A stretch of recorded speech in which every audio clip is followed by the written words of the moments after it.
Welcome back, dear students. Let's continue our first chapter of economics, class 9, that is the story of village Palampur. Beta, we had already done in the previous video that how the people in the village Palampur tried to extract more and more production and income from their fixed piece of land. For that, what they did, they practiced multiple cropping, and second thing, they used modern farming tools. अब वो modern technologies में क्या क्या चीज़ें थी? They used HYV seeds, ठीक है, then they use chemical fertilizers, machineries, ये सारी चीज़ें उन्होंने यूज़ की, which has increased the crop production a lot, and automatically of course it increased their income. But today we'll do that, will all these practices help the land to sustain? Now what is the meaning of sustain? You can see here the term, will the land sustain? What does it mean? Sustain का meaning बेटा वैसे होता है to be alive. Okay, sustain का meaning क्या होता है? To be alive. लेकिन यहाँ पर हम लोग लैंड की बात कर रहे हैं, and land is a abiotic factor, एक नॉन लिविंग फैक्टर है हमारे नेचर का. तो will the land sustain means that by using all this modern technologies are we able to maintain the basic nature of the land, basic characteristics of the soil. कहीं हम उसको negatively impact तो नहीं कर रहे, वो हम लोग इसमें देखेंगे. तो here we will discuss the impact of green revolution basically. और जो भी मैं आपको पॉइंट्स बताऊंगी, keep your books with yourself open and mark your important points. Okay, this is an important question. तो अगर हम लोग यहाँ पे बात करते हैं about the impact of green revolution, no doubt उसको यूज़ करके हमने फ़ायदा बहुत कमाया, लोगों का बहुत बेनिफिट हुआ. आफ्टर द ग्रीन रेवोल्यूशन क्या बेनिफिट हुआ? उनकी प्रोडक्शन बढ़ी, उनकी इनकम बढ़ी तो of course their standard of living had also raised. But every coin has two sides, right? Similarly, with the positive impact, green revolution also had its negative impact. Green revolution के भी कुछ negative impact थे. अब वो क्या थे यहाँ पे आप देखेंगे, and mark it in your book. The first one is the loss of soil fertility. The first is loss of soil fertility due to, अब ये सॉइल फर्टिलिटी क्यों लॉस हो रही है? Due to the increased use of chemical fertilisers. अब शुरू में farmers ने किया क्या? उन्होंने केमिकल फर्टिलाइजर्स यूज़ करने शुरू किए because of the lack of knowledge और अवेयरनेस, आप जो भी कह सकते हैं. व्हाट दे डिड, उन्होंने केमिकल फर्टिलाइज़र यूज़ करने तो शुरू कर दिए, but they were not aware कि कितनी क्वांटिटी में उन्होंने उसको यूज़ करना है. वो सोचते थे कि ज़्यादा यूज़ करेंगे तो हमारी फसलें जो है वो और भी ज़्यादा अच्छी होंगी, बट नहीं. केमिकल फर्टिलाइज़र सिर्फ उसी तरीके से यूज़ करने हैं कि आपकी सॉइल में किस पर्टिकुलर न्यूट्रिएंट की कमी है या कितनी कमी है, उसके अकॉर्डिंग हम जो है इसकी क्वांटिटी को यूज़ हमें करना चाहिए.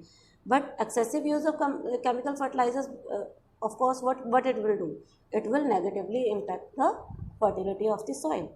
Second, continuous use of groundwater for tubewell irrigation has reduced the water table, यानी the level of groundwater has decreased.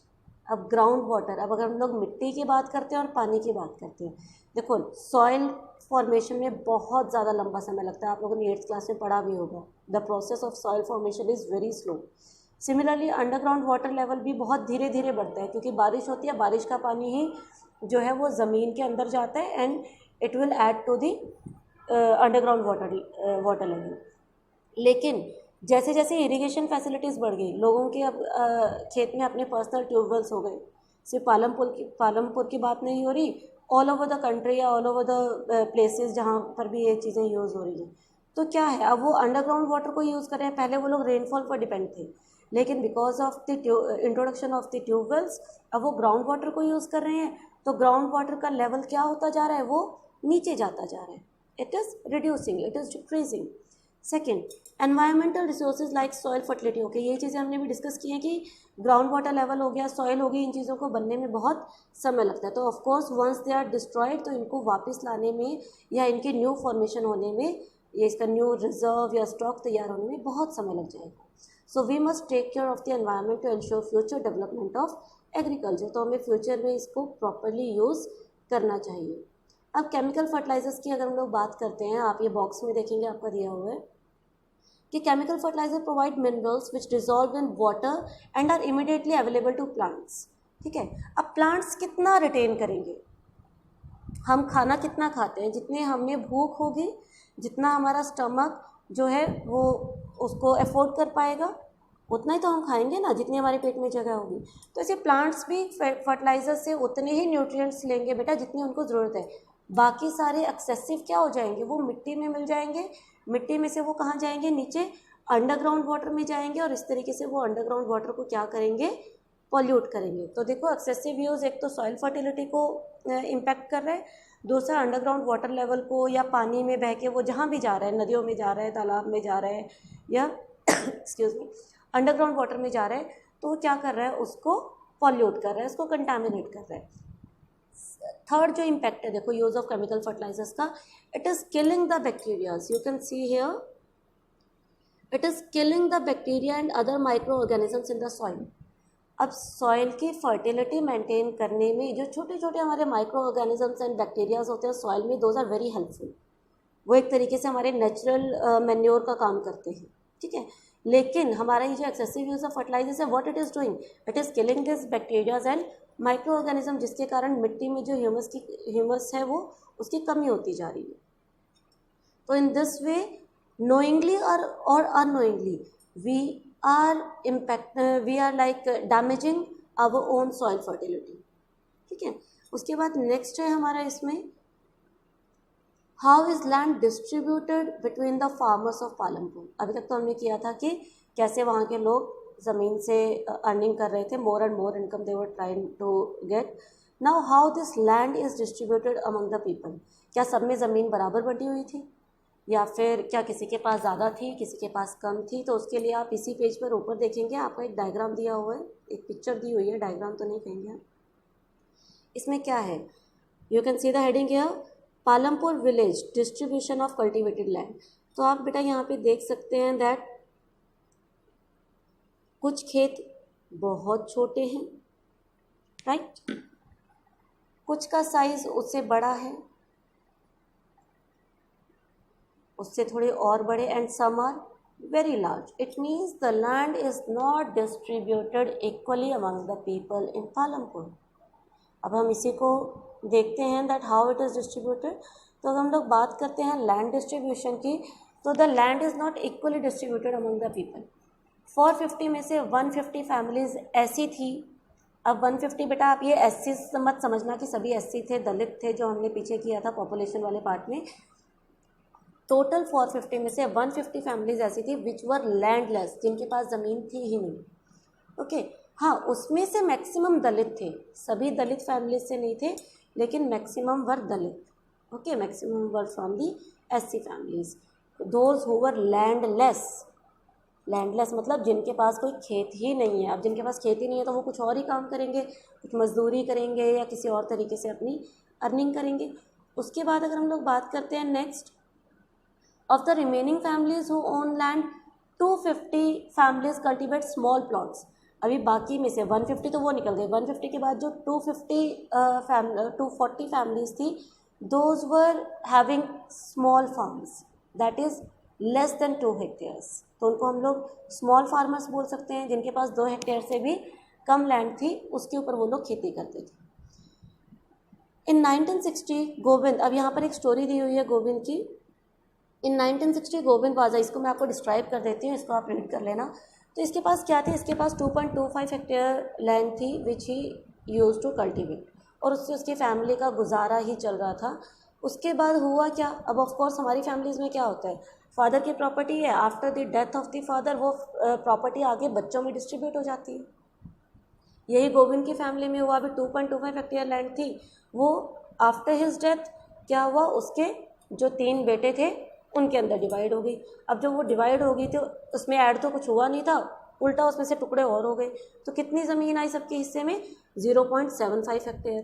तो अब अच्छी इरिगेशन फैसिलिटी, मॉडर्न टूल्स होने के बाद भी they were not able to earn proper income. Why, what is the reason? क्योंकि अब जो उनका ज़मीन का टुकड़ा था वो छोटा हो गया था, उनके खेतों का साइज़ छोटा हो गया था।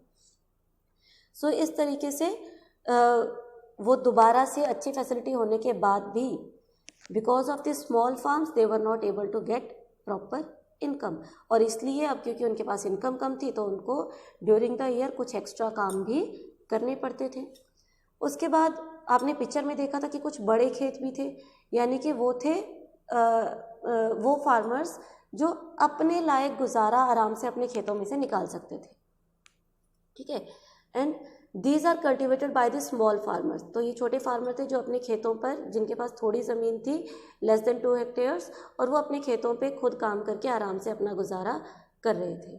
On the other hand, more than half of the area of the village is covered by plots that are quite large in size.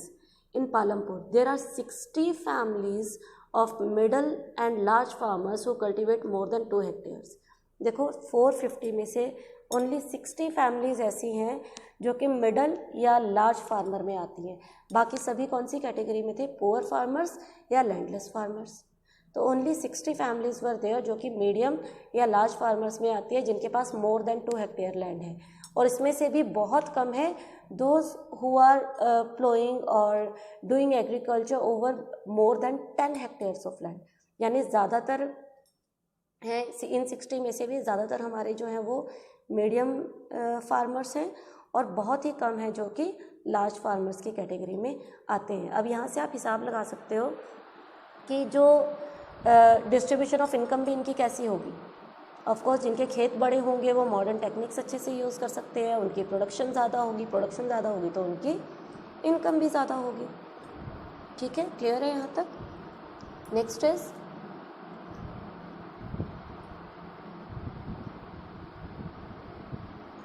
तो हमने यहाँ पे 2 फैक्टर्स ऑफ प्रोडक्शन डिस्कस किए हैं अभी पालमपुर के, कि कैसे वो लोग लैंड को यूज़ कर रहे थे and how the land is distributed. हमारा नेक्स्ट फैक्टर ऑफ प्रोडक्शन था labour. Now who provide the labour in this farms, अब इन खेतों में काम कौन कर रहा था। तो अब हम लोग अगर लेबर की बात करते हैं तो ऑफ कोर्स सबसे पहले हम लोग बात करेंगे जो हमारे स्मॉल फार्मर्स थे। स्मॉल फार्मर्स क्या कर रहे थे, क्योंकि उनके खेतों का साइज़ बहुत बड़ा नहीं था कि उनको वहाँ पे कोई वर्कर्स रखने पड़े काम करने के लिए, तो they were doing the farming activities by themselves. Okay, they provide the labour required for farming themselves. जो स्मॉल फार्मर्स थे जिनके खेत जो they were having less than 2 hectares of land, तो they were working themselves on their fields. But जो medium and large farmers थे, they sometime hire farm labours to work upon their fields. वो क्या कर रहे थे, वो लेबर्स को हायर कर रहे थे। तो हमने यहाँ पे तीनों तरह के फार्मर्स के बारे में देखा। पहले कौन से, स्मॉल फार्मर्स, फिर मीडियम एंड लार्ज फार्मर्स। अब स्मॉल फार्मर्स क्या कर रहे थे, वो अपने खेतों में खुद काम कर रहे थे क्योंकि उनके खेत बहुत ज़्यादा बड़े नहीं थे। ओके, लेकिन जो मीडियम एंड लार्ज फार्मर्स थे, they use to hire the farm labourers, वो वर्कर्स को हायर करते थे जो कि उनके खेतों में काम करते थे। ना हु प्रोवाइड द लेबर, हमारा देखो हेडिंग ये है, हु प्रोवाइड द लेबर। अब उनके खेतों में काम करने आता कौन था। तो अगर आपको याद है तो हमने अभी थोड़ी देर पहले किया था लैंड डिस्ट्रीब्यूशन वाले में कि 150 फैमिलीज़ ऐसी थी जिनके पास ज़मीन नहीं थी, तो उनको कुछ तो काम करना था। तो वही landless people were providing farm labours to this medium and large farmers. और उनके साथ साथ, उन लैंडलेस फार्मर्स के साथ साथ कुछ स्मॉल फार्मर्स भी, अभी जैसे हमने ऊपर एक एग्जांपल किया था एक फैमिली का, जिसमें हमने देखा था कि कैसे वो लैंड जब डिस्ट्रीब्यूट हो गई तो वो अपने घर का खर्चा पूरा नहीं चला पा रहे थे उसके बेटे। ठीक है, तो अब उनको कुछ ना कुछ और काम करना था। तो small farmers plus landless families जो थी, those were providing the labour in this farms to the medium and the large farmers. अब आपने करना क्या है बेटा, एक तो ये स्टोरी आप ध्यान से रीड करेंगे जो कन्वर्सेशन आपको बॉक्स में दी गई है। ओके, एंड नेक्स्ट इज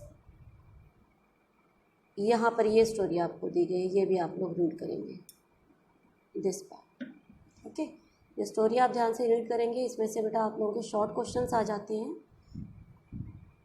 तो don't forget to read it. I will ask you questions from this. Okay,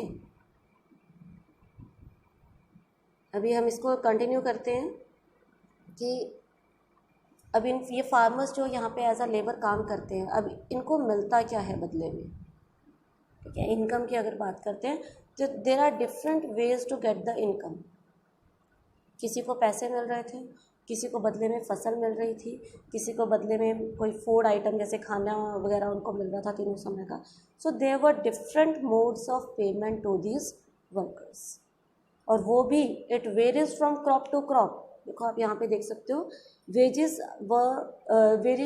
very widely from region to region, crop to crop, one farm activity to another farm. जैसे जब बिजाई के time पे उनको कितनी income मिल रही है, हार्वेस्टिंग यानी कटाई के टाइम पे उनको कितनी मिल रही है।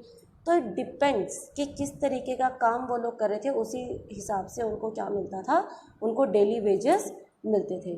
अ farm labourer might be employed on a daily basis or for one particular farm activity like harvesting or for the whole year। अब वो डिपेंड करता था कि किस तरीके का काम है। तो कई बार डेली बेसिस पर भी जो मिडल एंड लार्ज फार्मर्स थे वो वर्कर्स को हायर करते थे। कभी कभी पर्टिकुलर एक्टिविटी के लिए, वो 10 दिन चलेगी कि 15 दिन चलेगी, उतने दिन का कॉन्ट्रैक्ट देते थे। अब जैसे शुगर केन है या फिर कोई और ऐसी है, उसमें सारा साल के लिए वो लोग वर्कर्स को हायर करते थे। तो इट डिपेंड्स कि किस तरीके का काम है, उसी के बेसिस पर जो farmers, medium and large farmers थे, वो वर्कर्स को हायर करते थे। बेटा I hope the chapter is clear to you all till here. If you have any doubt you can ask me. मैंने आपको जो बॉक्स में कन्वर्सेशन एंड जो लास्ट में स्टोरी है वो रीड करने को बोला है, read it very carefully. Okay, you get the internal short questions from there, and it will also help you to understand the concept. If you have any doubt you can ask me. We'll do the next topic in the next video. Till then, take care and have a good day.